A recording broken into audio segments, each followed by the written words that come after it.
You know what it is. That's right. It's time to talk money with your money nerd and financial coach. Now, tighten those purse strings and open those ears. It's the Money Talk with Tiff podcast.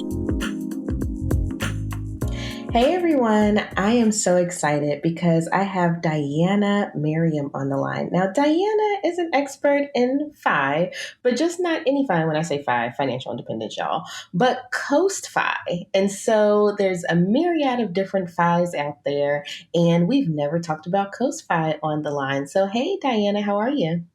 I'm great. Thanks so much for having me.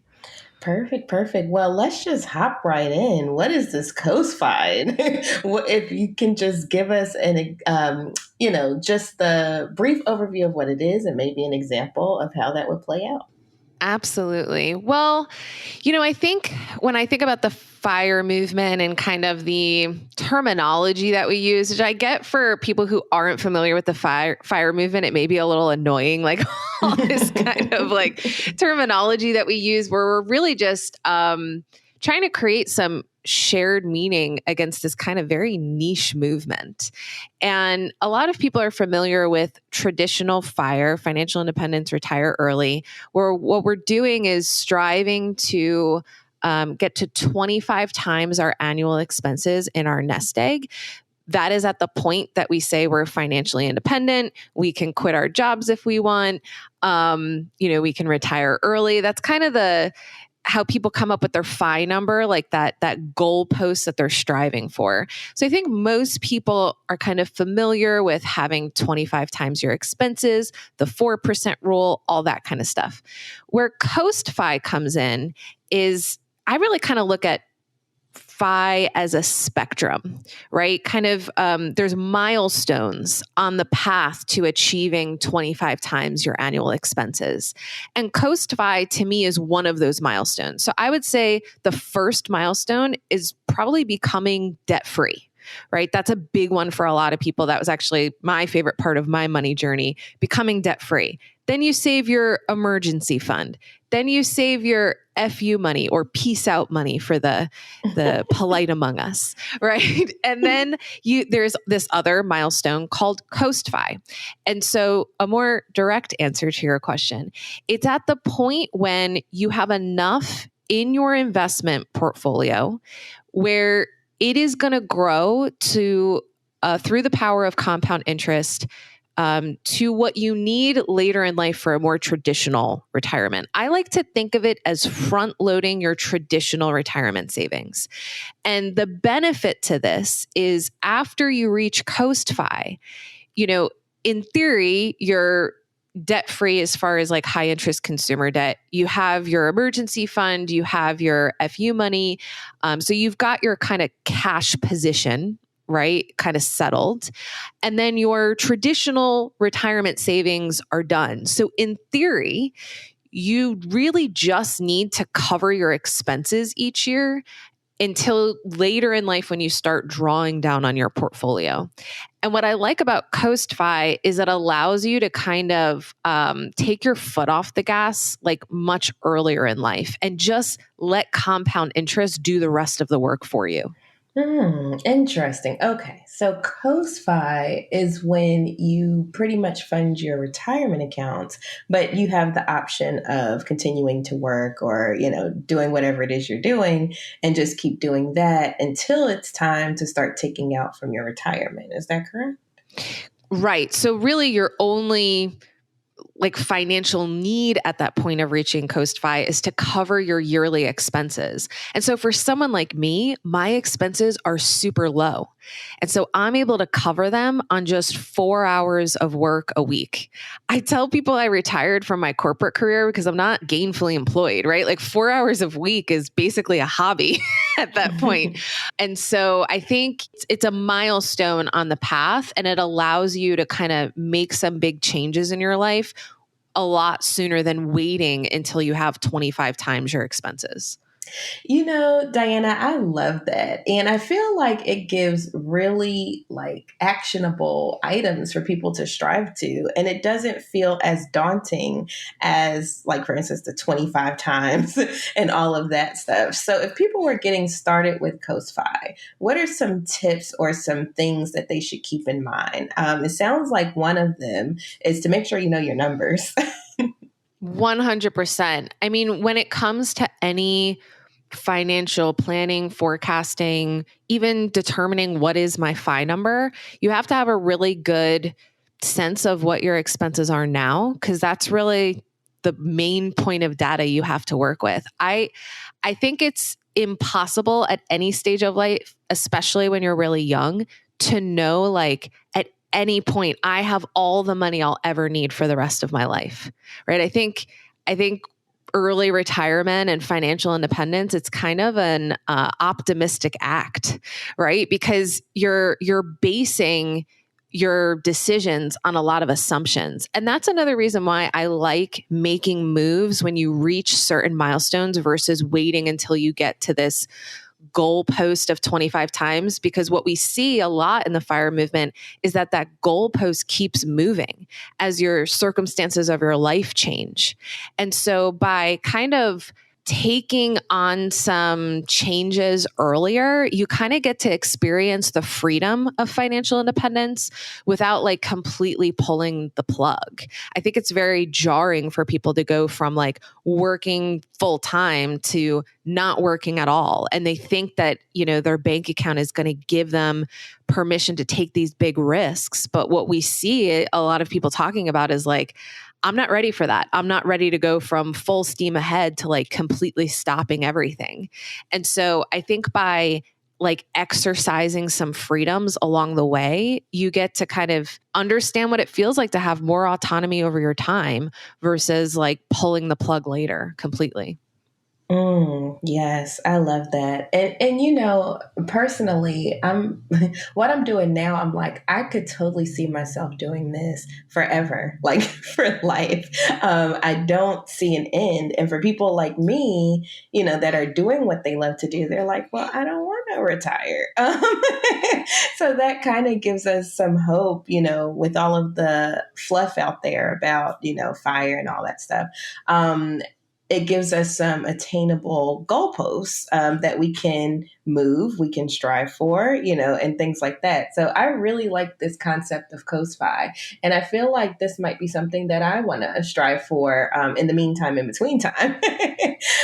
So with that being said, since we're talking about financial independence, I did want to bring up, because FI is better with friends, right?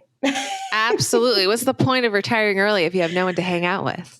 We gotta have friends, right? It just makes things so much better and so much easier to do when you have people around you that are going towards the same goals as you. So, with that being said, don't you have a conference for everybody that's going towards financial independence? Yes. So I run the EconoMe Conference. We're going into our 4th year. And so the next event is in March of 2024. And really the conference addresses like 2 main problems that I see people face on the path to financial independence. The first is community, right? A lot of people feel like FIRE is a lonely path. They can't talk to their friends and family about it, or their friends and family think they're weird.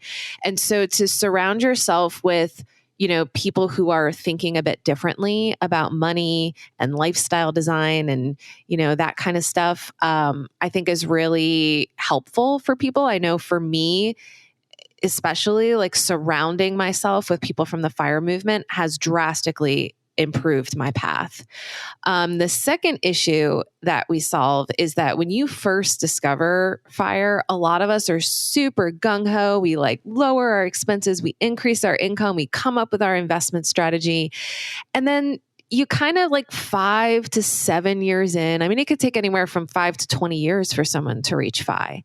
So when you get in kind of like the boring middle where you're just kind of, you're socking your money away or you're investing in real estate and you kind of just get into this boring middle that isn't very inspiring. And so I really look to bring in speakers and topics and programming that kind of fuel the fire and get you as excited about it as you were in the beginning. So yeah, we've got a really broad audience. About 70% of our audience flies into Cincinnati for it. So it's definitely a national conference, not just a local event. And it's just a very empowering weekend. And it's really satisfying for me to see the friendships that are made, the people finding a spouse, for instance. Like I think of couples that met at the event and I'm just like, I so want to crash their wedding because I'm so excited for them. And people starting businesses together and traveling together. It's just really an exciting thing. And so, yeah, that is happening next March. That is amazing. So if y'all are looking for your significant, no, I'm just kidding. But to your point though, in all seriousness, I remember when I first became privy to the whole FIRE movement and I read Your Money or Your Life by Vicki Robin, who was like the godmother of FIRE. And when I did that, I was all like gung ho. I was like, okay, I'm going to do this. I'm going to do that. I'm going to do this. Make sure I'm debt free by this time. And da, da, da, da, da. And I was just all in it to win it. Right. And then I started fizzling out a little bit, as life started happening and life started lifing. I was like, ooh, is this really attainable? So I love that you have this conference and you created this conference for people to get that spark back or to learn more about it. So if people are listening and they're like, okay, I understand EconoMe is for people doing the FIRE movement or what have you. What can they expect to learn and take away other than a significant other? Sure. So I really try to bring in content that's like not, that's a little bit surprising, right? I want everyone even to feel like they're walking away learning something new. And so I'll give you an example. One of the biggest topics within the FIRE movement is, but what do you do about health insurance, right? Everyone wants to know when you retire early, what do you do about health insurance? I see it like posted on, the different Facebook groups and forums almost every day. And that is something that is very, widely discussed. But a couple years ago for the conference, and this is just an example of the kind of content, I found a medical billing fraud investigator. And she brought attention to this $80 billion problem that nobody is talking about, which is medical billing fraud, which happens whether you have insurance or not. And so that is something that I haven't seen anyone discuss in the FIRE movement. What do you do when you get a big medical bill, even when you have health insurance? And so that's the kind of content that I'm looking to bring to the conference. It's stuff that's a little bit unexpected and that you're not constantly hearing on the different FIRE blogs. I think that is perfect because and that's why I asked that question, because the audience members that are listening, like, okay, I already know what the FIRE movement is. Why do I need to go?